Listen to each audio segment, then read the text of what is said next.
warahmatullahi wabarakatuh. Nama saya Sanglang Kersandaru dari kelas 10 IPS 1. Di sini saya akan mempresentasikan jenis-jenis pasar. Yang pertama itu ada pasar barang output, yang kedua itu ada pasar input atau sumber daya. Yang pasar barang dibagi menjadi 7. Pasar persaingan sempurna, perfect, atau yang bisa kita disebut itu perfect competition market. Menurut para ahli ekonomi, pasar persaingan sempurna ini merupakan bentuk struktur pasar yang paling ideal karena struktur pasar ini dianggap sebagai struktur yang akan menjamin terapnya kegiatan produksi yang optimal. Yang kedua itu ada pasar oligopoli.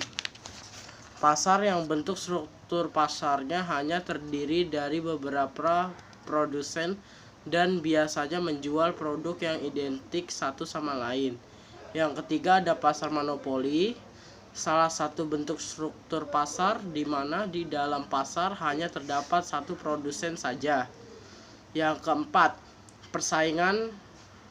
pasar persaingan monopolistik atau bisa kita sebut monopolistic competition. Bentuk struktur pasar di mana di dalamnya terdapat banyak produsen yang menjual produk yang sama tetapi dengan berbagai variasi.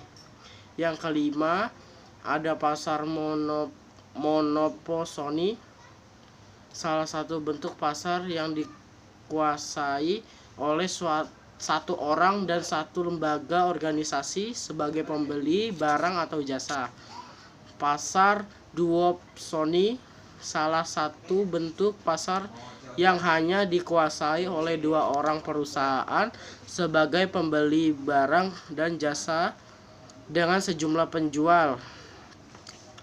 Yang ketujuh, pasar oligopsoni merupakan salah satu bentuk pasar yang hanya dikuasai oleh lebih dari satu orang lembaga atau perusahaan yang bertindak sebagai pembeli dengan sejumlah penjual.